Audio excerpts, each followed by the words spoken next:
it's Ray from the Teach Better team, and I am here with truly one of my favorite educators that I watch her Instagram stories every morning, and now I'm with her in like almost real life, Lindsay Titus. Lindsay, how are you doing? I am doing fabulous. Good morning, everyone. So fun. And Lindsay, this is something we have to like get into the story eventually of like why we're live, because this is such a topic that I'm excited about. This is all your idea, and you're just like allowing me to totally crash the party this morning, which I'm super duper honored. As people are coming in, Lindsay and I are just having a discussion. Like I was trying to phrase this morning as like truly a conversation, a little bit of a training mentality of like things that you're going to be able to take away right off the bat. But like this really is so much more than just us talking at you. We'd love to talk with you. So as you're getting signed in, please, I love the comments so far. So good morning to Amanda and Caitlin. So good to see you. Like, feel free to comment, say good morning, interact with us. Lindsay and I are both fun, energetic people, and we love when our people in the audience get to engage with us as well. So Nikki, Van, great to see you. Hey, Lindsay, I was just thinking about this. So you've been in the Teach Better family, I feel like forever, but you actually joined like during like recently, like during COVID, we connected, and then you just like blew up my life because you're so stinking smart and you just got insanely involved. So if people are popping in right now and they don't know you like as a person, could you give us like your bio? Like I know you've done a daily drop-in with us and you're now like a guest blogger, and let's just be honest, you do all the things. But if they don't know you, who is Lindsay Titus?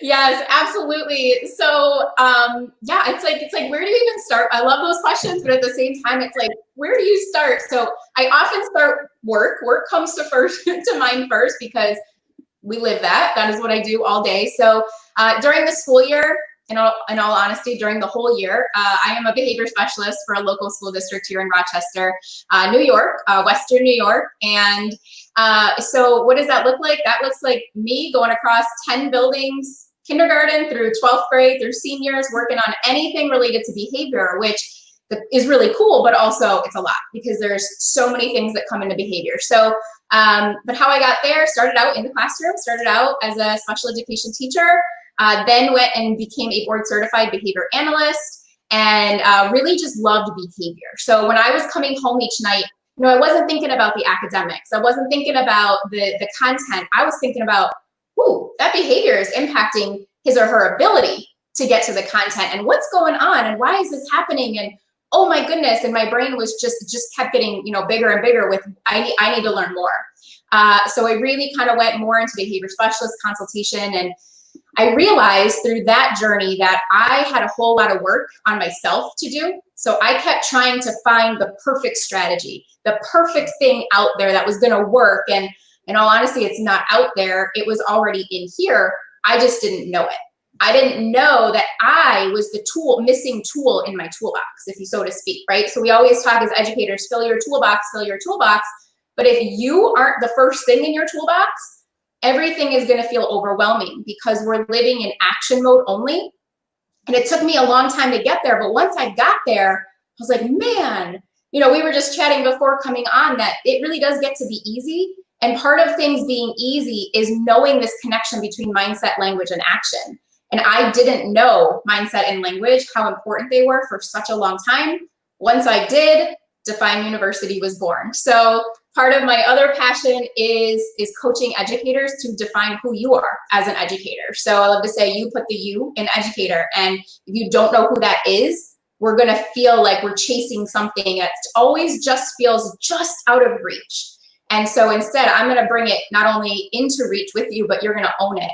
Because that's what we do. So that's the work side of me. The personal side is family girl at heart. So I love being home with my family. We bought a home that has become our fixer-upper home, our renovation home. We've gutted it. Well, I say we, but really it's my husband. We have a 6-year-old daughter, Kaylee, a golden retriever, and we truly are just home. We have 15 acres that we live here, and we don't really go too far else because we just enjoy being home. So that's kind of a little bit about me.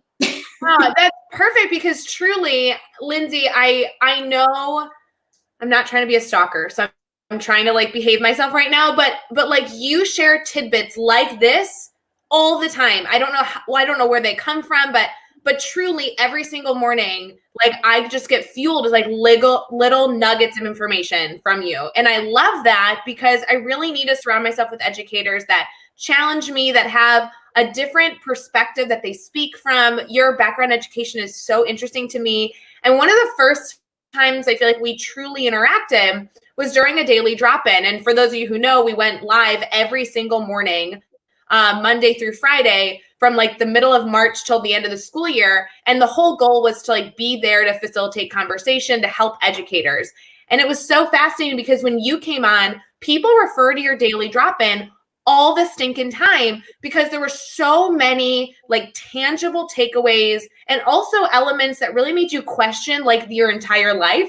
And I tell people all the time, like we all have mentors, and some of my mentors like don't even know they're mentors because I stalk them on Instagram. And I feel like you're that kind of person where I'm like, Lindsay, I don't even think you know like how much I'm learning from you. And I'm so honored that we're taking this morning to kind of continue to share your expertise because the work you're doing is so important and it's in a realm that I feel like we don't talk about enough. And I'm such a fan. I'm try not to geek out. And I'm very confident that Dave Schmidt is going to be commenting about how I'm like fangirling out on camera. That's fine. So with everyone here though, Lindsay, I do want to tell a little bit of the story of why we're live, like what's our topic and where this came from, because it all started with an Instagram message that you sent me. Do you remember that? I do. Yes. Yeah, also a bit like, why are we live on July 22nd? Yeah. So I think one of the, I guess it's a strategy, but one of the things I've learned over the last couple of years is to really be present in the moment. So in this present moment right here at, 9:07 on the 22nd, this is where I'm at. My head is not thinking about anything that happened yesterday or up until this moment or the future. And I realized over the last 4 or 5 months how that's a skill that not everyone has yet, but it's a skill that everyone can absolutely learn. And I know that because I've learned it myself. Because see, what happens is so being present, I'm also aware of struggles and challenges that people are having. And what I was noticing as a common theme of stress and anxiety and worries that educators were having was uncertainty of fall. Right? So what is fall going to look like? What does that mean for me as an educator? What do I do? What can I control? And I kept seeing strategies and posts about do this, do that, meaning action related. And I was like, hold on a second. If we act without the intention behind it, without the mindset and the language to match, we are literally on the hamster wheel of life. Meaning we're doing all the things, but we aren't actually going to go anywhere. Our worries don't go anywhere. They actually only get faster. If you think about a hamster wheel, it gets faster the more you go. And it's the same as like a merry-go-round, right? You might go up a little bit, you might go down a little bit, but at the end of the day, you're spinning in circles. And so I was either seeing that or I was seeing people, the other analogy I'll use is like a roller coaster, right? They're here and then all of a sudden it's like, whoosh, I'm there. But then they're like, I feel like I missed something in the middle. So I was thinking about it, and the phrase think better just kept coming to me, and it's no surprise why, because I love all that this team does. And I think it's like a constant play on words for me. I love words, I love language. I just went live the other day and talked about it's the free resource that we don't often use, is the power of our words. And so I was like, you know what, I said, can I go live? Can we go live and talk about, how do we take these small steps to feel certain in an uncertain world? Because, well, and I'll get into that, but that was ultimately the gist of it, is I saw so many people rushing to take action, which action is so important, but action without the mindset and the language behind it, we're going to feel like we're not getting anywhere because we're not actually getting anywhere. And all that resonates with me. I'm so excited that we get to dive into really discussing this topic, because so many of us need this to like really ensure that we are in the right mental space for the fall. And I won't lie, Lindsay, we were like, okay, so we're going to go live, but now you're going to start a Think Better blog series at teachbetter.com.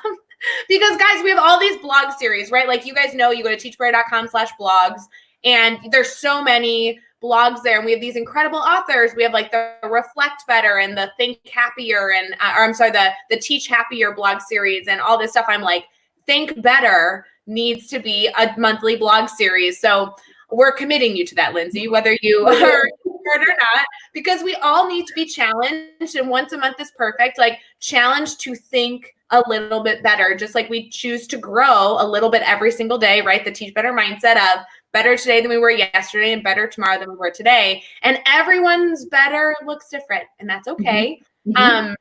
But what I love so much, Lindsay, about learning from you is it really always does leave me thinking better. And I so value surrounding myself with people that challenge my thinking, because that's invaluable. So where do we even start with this? Like, we're all in the midst of the end of July. We're all striving to do better, where the comments are filling up talking about like this hamster wheel analogy. Like, oh my gosh, you're talking about the hamster wheel. And like, I'm feeling the stress in my chest of knowing exactly what you're referring to.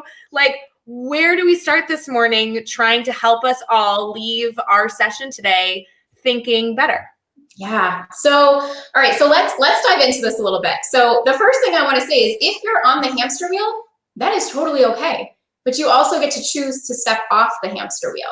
So just because you are on something today does not mean you have to stay there. And so when I look at feeling certain in an uncertain world, whenever I have a big topic like that, or a big question, a big thought, the first thing I do is I literally look up the definitions to the words. Because if I don't know what the words mean, and I don't know what I'm associating, so how I define certainty and how you define certainty might be two totally different definitions. Yet what we're feeling could be the same, or it could be different. So for me, in order to understand how I truly feel about something, I have to know what that definition is. So when I look up certainty, it basically means the quality of being reliably true. Yet how many of us, if I had said, write down your definition of certainty, you would have said 100% true. It has to happen. It will happen. But even the definition doesn't align with that. Well, then uncertain, not going to lie, the first definition was the lack of being certain. I was like, okay, I got that part. Thanks. But really, it's this lack of sureness, lack of knowledge about a result or an outcome. The only thing that is certain in this world is something that has already happened. And I think when I realized that piece, I was like, well, okay then. The only way that I can say anything is absolutely certain is because it has happened.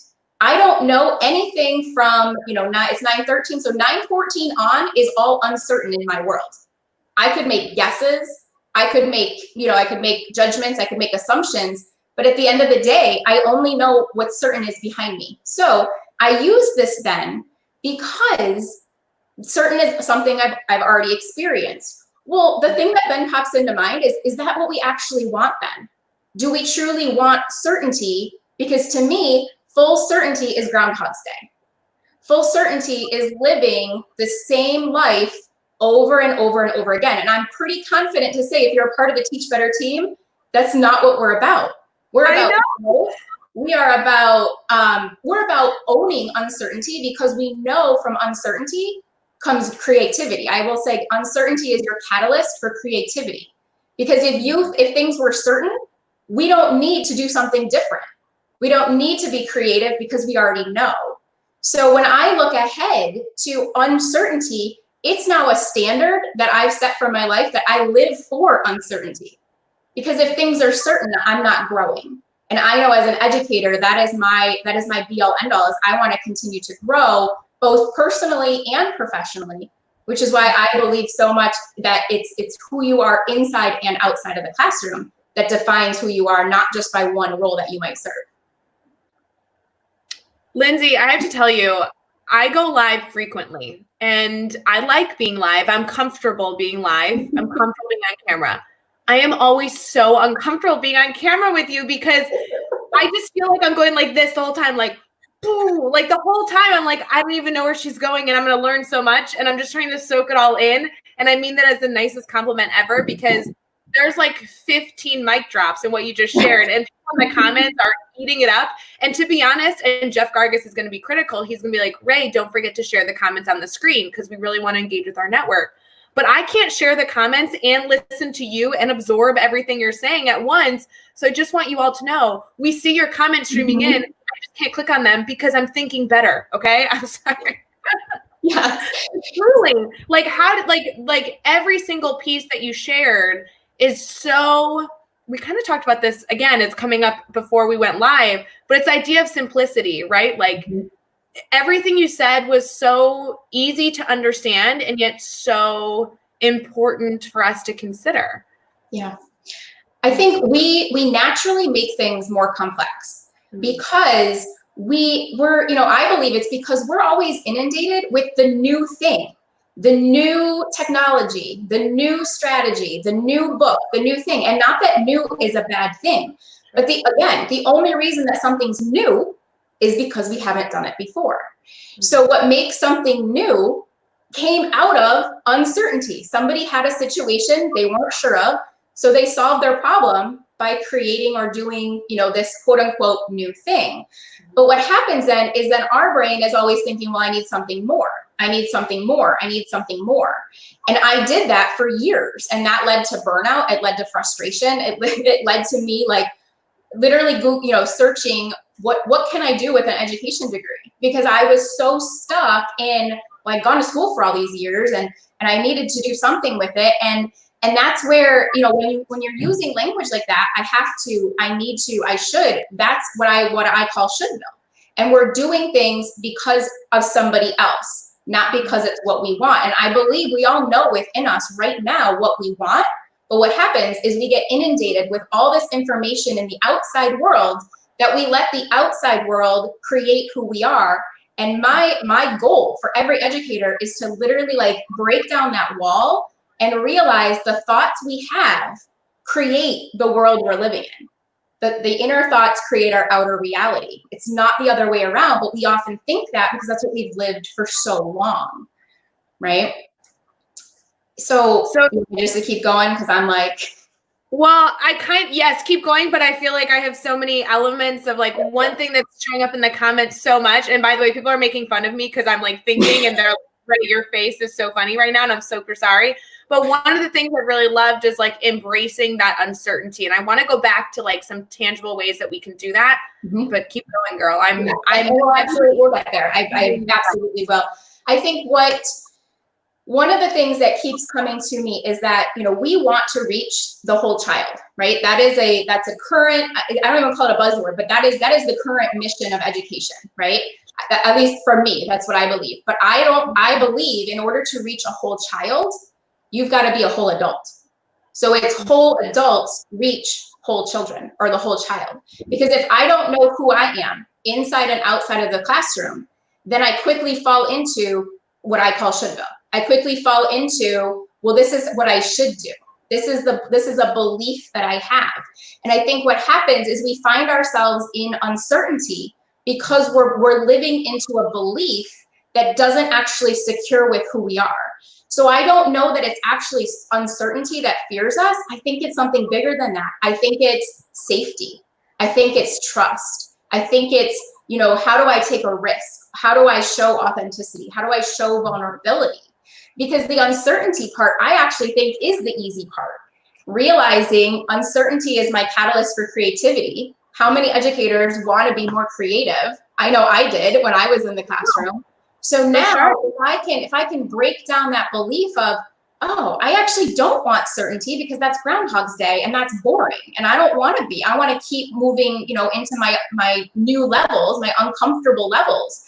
And so part of that though has to realize that I have to trust the decisions I'm making to step into this uncertain land, right? Trying new things, doing new things without having any really awareness of how it's going to go.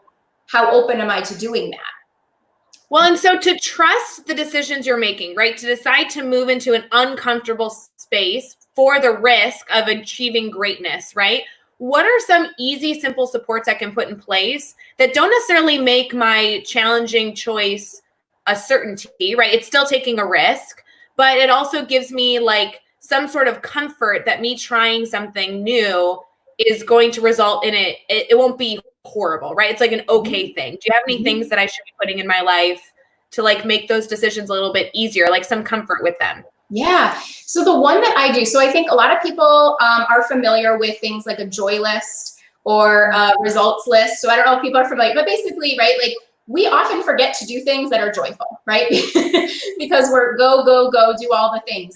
And so, you know, having that list. So I recommend for educators to have, I don't have a good name for it yet, so maybe someone can help me with that. But basically, with the thing. Yeah, so basically they'll make a list of times in your past you have felt uncertain and you rocked it and you soared and you did amazing work. Because I could name, I mean, right now going to college, I had no idea what college was going to be like, but I rocked it. I'm here. I did amazing, right? Even when I met my husband, you have that moment of like, is he the one? Is this it? What is this going to look like? Having a kid, if anyone has a child, that is like the biggest land of uncertainty. What do I do? Overnight, I go from, you know, taking care of myself to now I have a newborn crying at all ends of the night. So we've lived uncertainty before, but we don't often reflect on those moments because we're so in the present, and that's not a bad thing. But this is how you can use your past. I would say your past serves you, doesn't create, you know, doesn't make you who you are today. It serves you, but write those down. So when you are feeling uncertain about the future, you can go back and say, no, you know what? I can do hard things. I can do uncertain things because look at all these and look at who I am today because I lived through those. Okay, really quick. I love this idea because you're asking people to be intentionally reflective and not just reflective in an effort to like find a better way next time, but reflective in a way to say, look, you did it, right? Like not anything you would fix, but look all these times that were hard and look how far you came, right? Yeah. So if you're willing in the comments right now, because they're still flying through, Lindsay, I can't even read all these because they just are coming through so fast on all these different streams that we're currently live on. But what I'd love you to do is to share a time in the comments or write it down if you want to keep it to yourself, where you were uncertain, made a choice, and had this amazing result. And Lindsay, you gave so many examples that are big, like life milestones and things like that.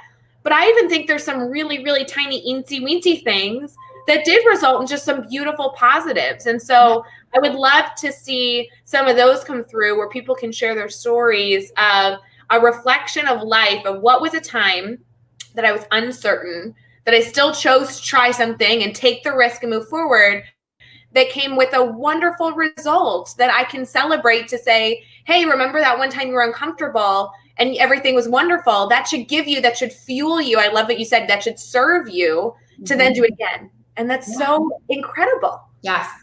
Because we may not, well, yeah, we have not been here before because it hasn't happened yet. So that's why, you know, again, another strategy is to relate it back to the definition of the word. You know, by having that simple, almost like trigger phrase of uncertainty means I haven't done it before. That's all it means. It's uncertain because I've never done it before. Well, then great, but what have you done before? Use your success, because success leads to confidence. And we know this for ourselves as well as for our students. If I can be successful, I'm going to boost my confidence. If I can be, then I'm going to be more successful to boost my confidence even more. The more that I do that, I'm building my momentum to feel confident in what it is I'm doing. But we have to then start at the beginning to say, where have I been successful? And you're absolutely right. It doesn't have to be a huge life-altering event. It can sometimes be trying a new recipe. It can be, right, like I stepped outside of a genre of reading and I tried a different book or I did something different. So I think that there's so many being shared, and so many of them are a mix of like those big decisions, like buying a house, to those small decisions as well. And I think that we kind of need to find a balance of both of those. Like if we only acknowledge the times that we took a risk, like when we had a child, then they seem really, really, really big. But in small ways, like you like sending me a direct message on Instagram probably took you a small amount of time to do. It was a super quick message, but it was a little bit of a risk. Maybe I wouldn't have seen it. Maybe I wouldn't respond. Like no big deal. And then look, it's come into an amazing blog series. We're live. I mean, we're now just completely amplifying that idea, probably even beyond what you had originally thought. And so if we can find those small little moments, Joe Gonzalez is on here currently watching, and he messaged me being like, Ray, I really need some help with this. Okay, so great. So now Joe and I meet twice a week to talk through that area. And it's just that little bit of, hey, I'm just going to try this just to see, could come to so much support, so much celebration from others, so much, of a family that we're building, that you have to then be willing to say, okay, so that risk was totally worth it. Right.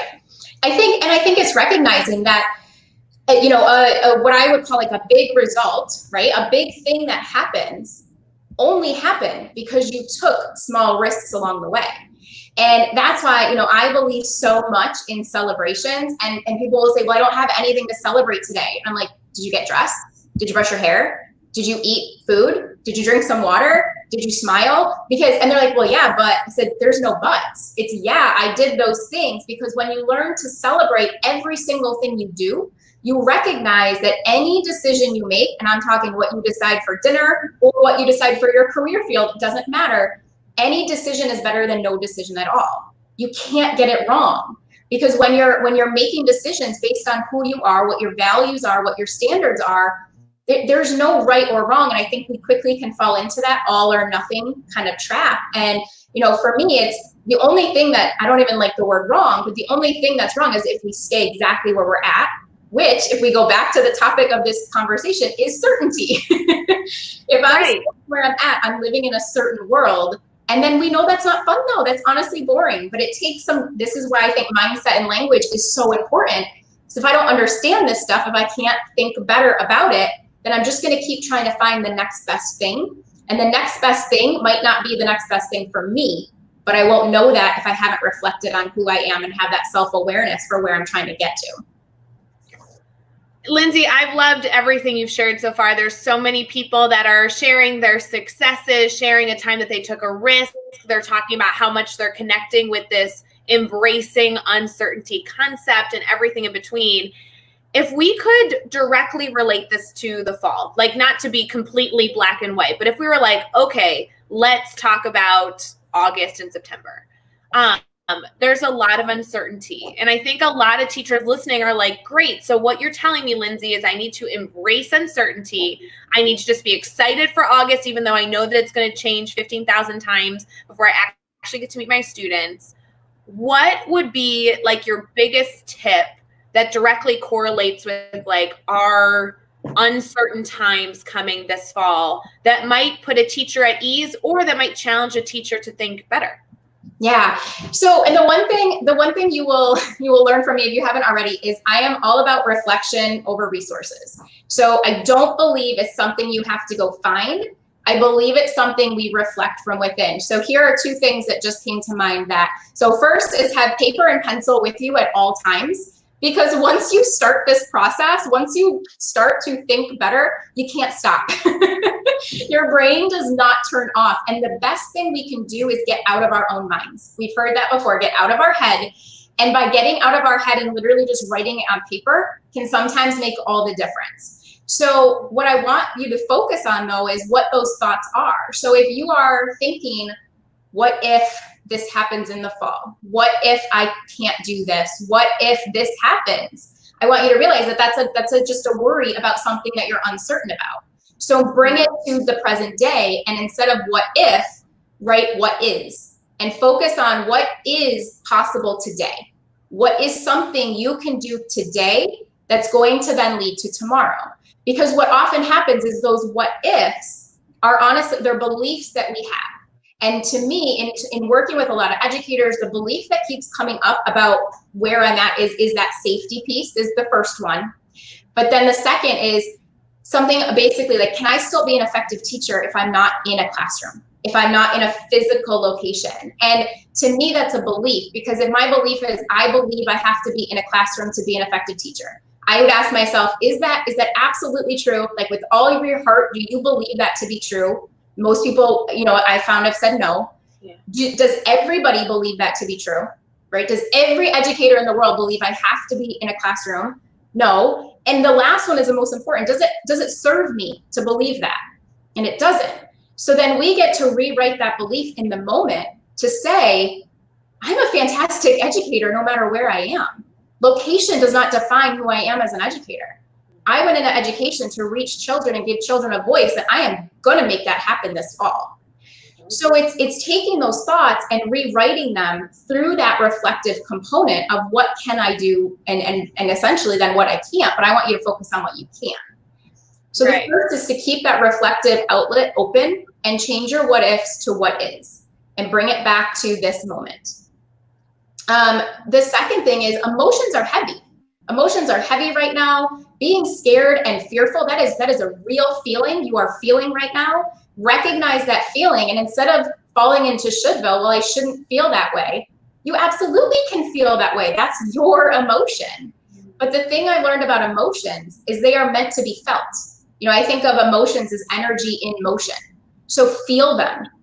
Say I'm angry. Say I'm scared. Say I'm nervous. But do something with it. So when we put a name to it, we can do something about it, right? We do that with our students. Tell me specifically where you're stuck on this problem. What is it about the assignment that you're stuck on? What are you frustrated with? It's this, you can have that same conversation with yourself. What am I afraid of? Because once we know that, then we can take some action. So that's the connection between mindset, language, and action. Does that make sense? It totally does. And I think so many people are embracing this idea. There's been a lot of comments so far, but really this idea of naming it so you can create a plan from it, it is so important. And I know that I've heard that echoed before, but I think that it's so important for this fall that we continue to do that as we fall into these ruts of being uncomfortable, being uncertain. That's a very appropriate strategy to say. So then when that feeling comes about, let's do this. And then you can bring in your support system, your PLN, all the educators that are there to support you, that now that we've named it, now that we've identified it, what are we going to go do with it now? And a lot of that is getting support, brainstorming solutions, and just being there for each other more than anything, which put simply, I think that that's probably the best and easiest thing we should be doing for each other right now more than ever. Right. And the other thing I love values. Values are really important to me. I know Teach Better has values, Define You has values. I also have values as a person, right? Just as me, as Lindsay. And I think, what helps me remain certain is I know those values are within me no matter where I am. So no longer does my environment get to dictate who I am. I bring who I am to any environment, virtually, in person, wherever I am. So I would love to know in the comments a value that those of you watching and listening have, because that is something, put that value, I always say loud and proud, like put it on Post-its, put it on an index card, and put it anywhere you are. This is the time we want to, visuals are powerful. We use them in our classrooms. We can also use them for us. I have words all over my house. On mirrors, I have them in my car, I have them on my phone, I have them in different rooms in my home, because if I'm aware, it's realizing my inner thoughts create that reality, but my environment, it's going to either strengthen or cause worry to my thoughts. So they're related. It's not one or the other. So put those words, put that value, because no matter where you are, no one can take away who you are as an educator. You get to define that. Yeah, and I love that. I can't wait to see the comments flowing in with all the values that people have. Lindsay, would you mind sharing a value or two that that are so important to you, that you have a Post-it note by your computer, you have a reminder in your car, you have those little things, so that when you fall into this maybe space of unknown, you see those and you're like, okay, wait, that's my focus. This is always a value that I have. It exists regardless of the situation. I can continue to go back to that and really speak from that space. Yeah. So for Define University, I have 5. I'll share 2. 2 of my favorites are simplicity and community. Because to me, like I said, we break things down. When we can break behavior down, and this is our behavior or breaking it down with a student, when we can break a behavior down from this complex to this very simple thing that I can understand, this tangible step I can take, we're going to take it. Because as humans, we do the simplest task possible. But what happens is we stay in our heads and we make things a whole lot more complicated than they actually need to be. So break it down into one step. So I love simplicity because it's not, it's meant to be easy. Life is meant to be joyful. It's meant to be fun. It's not meant to be bombarded with stress and worries and anxiety. But those heavier emotions sometimes overpower who we are.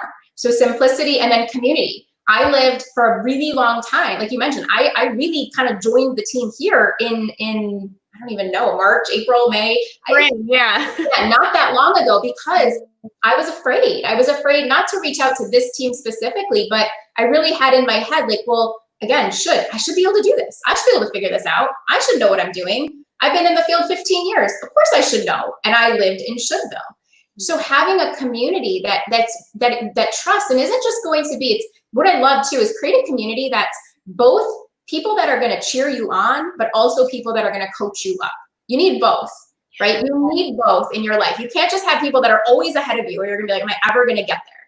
But you also don't want people that are always, that not to where you are yet, because then you're going to stay flat too.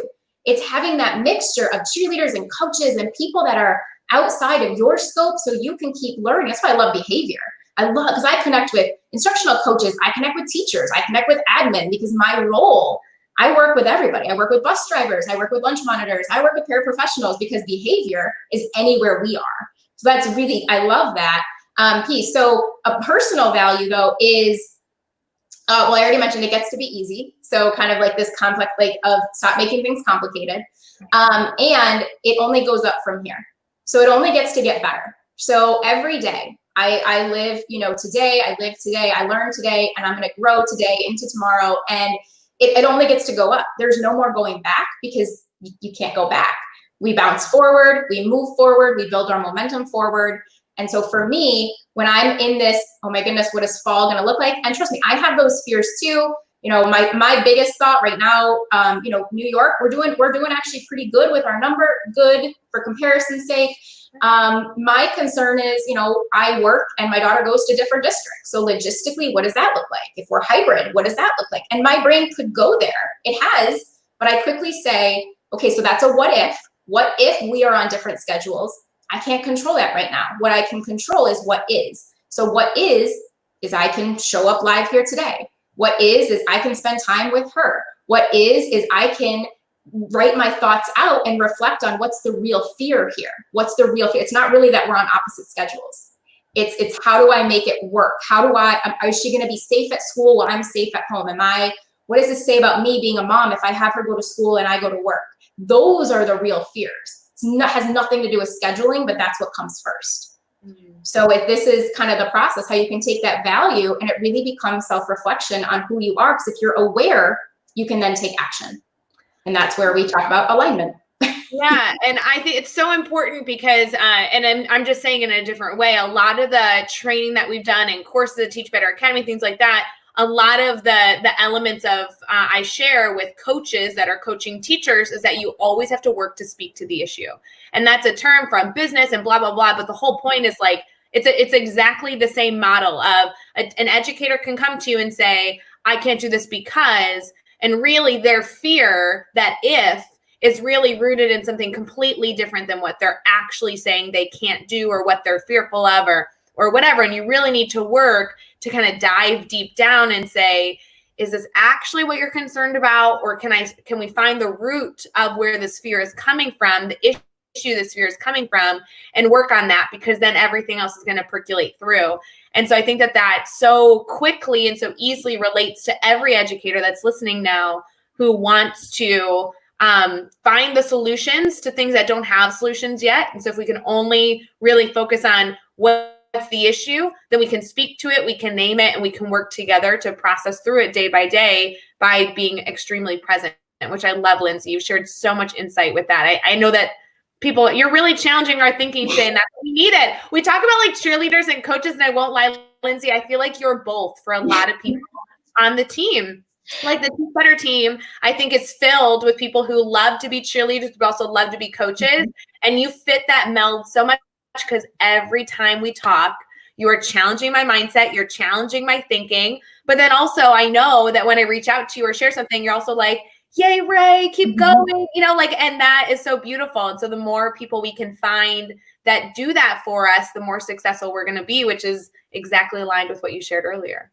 Yes. And I think to piggyback off of that is, if you know or think you know what you can't do, I'm going to challenge you that I think you also know what you can do.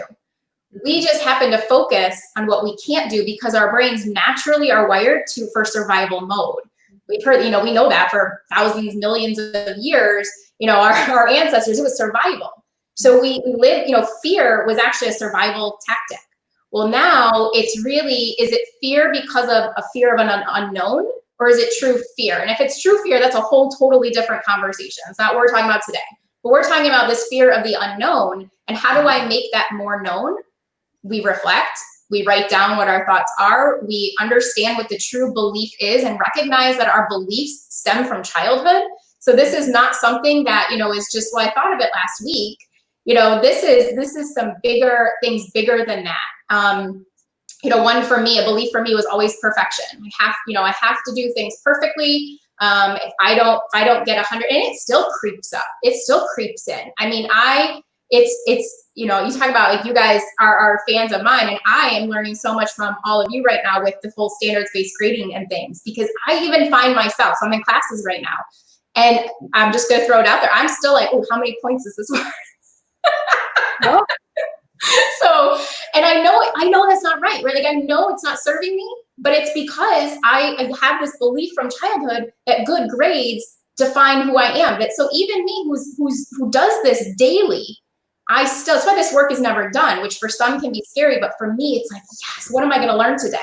Like, I wake up every day. What is the meaning of today? I can't wait to find out. Thank you for teaching me today, because every single day you're going to learn something about yourself if you're open to understanding, okay, I don't think I can do this. I can't do that, but then what can I do?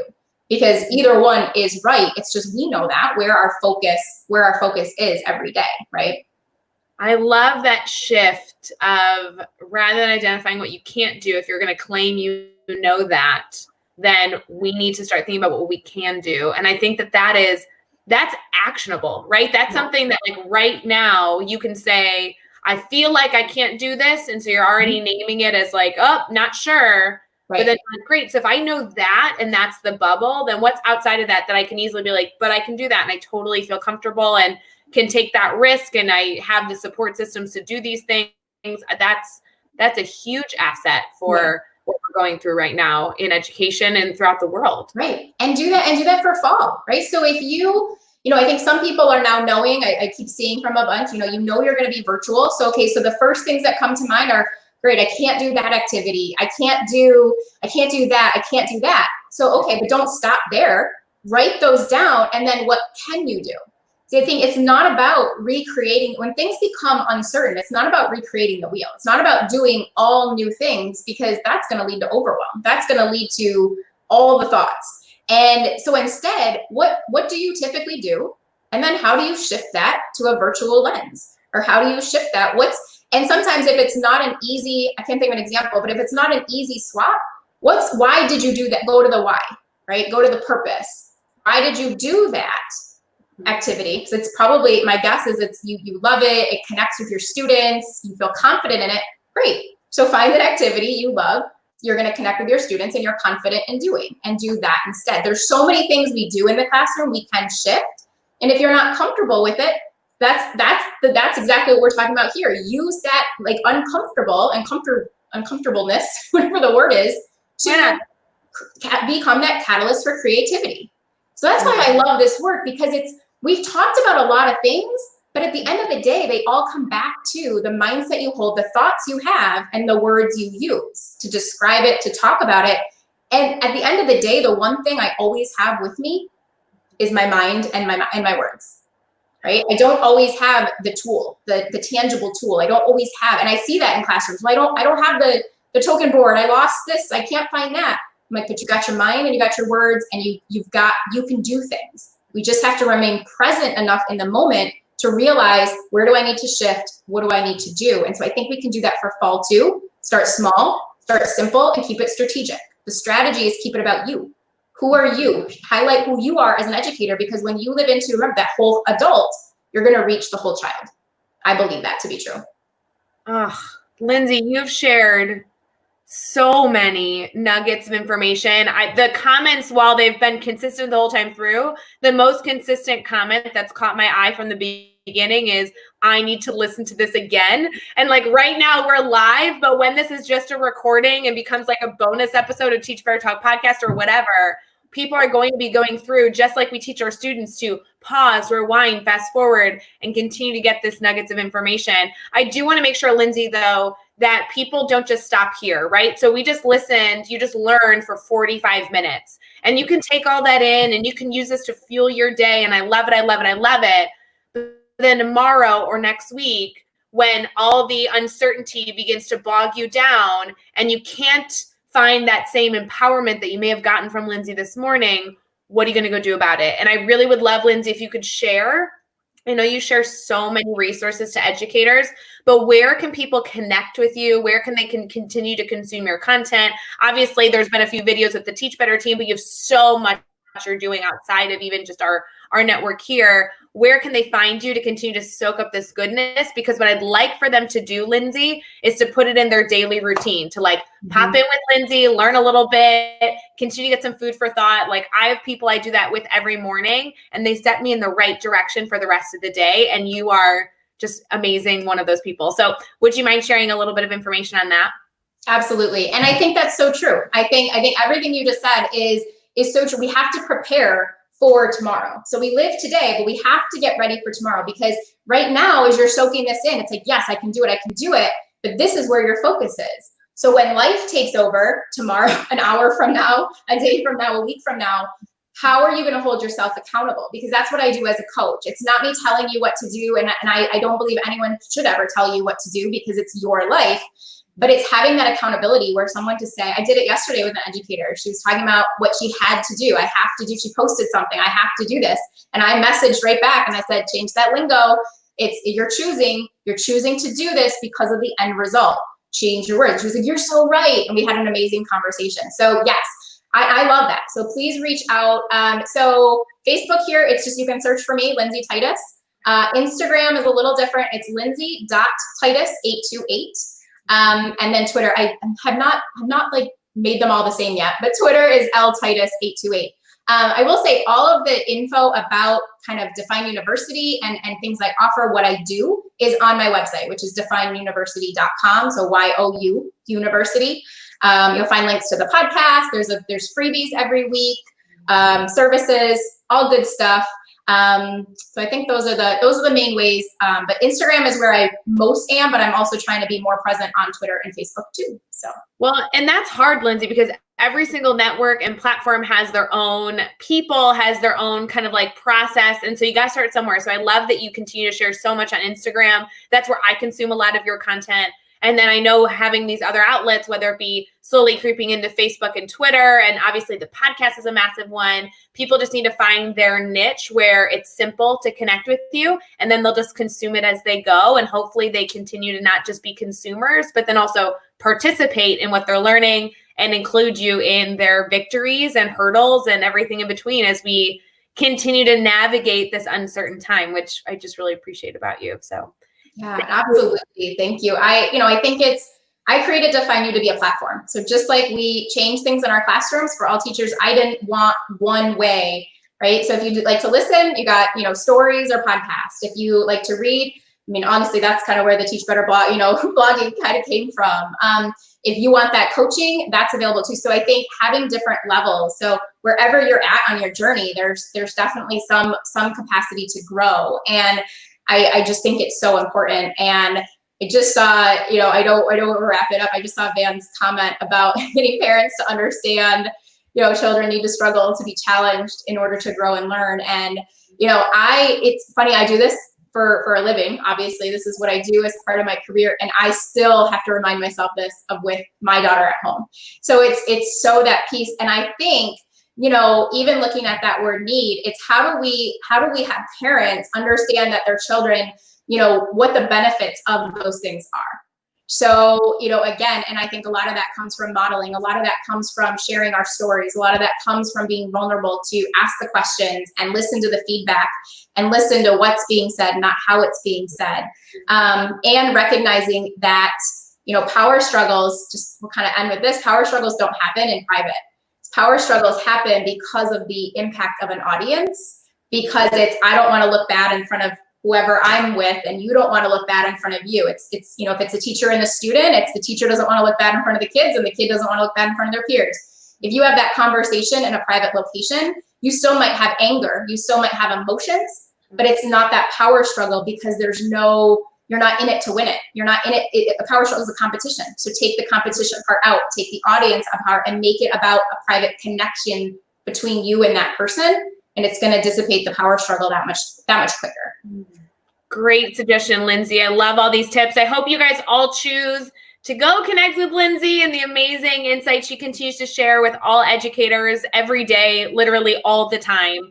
So she's an incredible contact. Lindsay, we're so excited for everybody to hopefully watch and rewatch this live video, but also become active readers in your monthly blog series that will be coming to teachbetter.com called Think Better. So we can all challenge ourselves often to think better every single day. And we so appreciate you taking so much of your time this morning just to like completely mic drop every piece of information that you had. I cannot wait to continue to share this with all of my friends in my network and just continue to celebrate all that you have to share, because you're an incredible educator. I so admire you, and I just really appreciate you taking the time. Thank you so much. It has been a blast. I could talk about this for days, so I so appreciate everybody that hopped on, everybody for interacting, and it's been an amazing morning. So thank you so much. So fun. All right, everybody else, we will see you later. Have an amazing day, and hopefully Lindsay started you off with some great food for thought, and we will see y'all later. Bye, guys.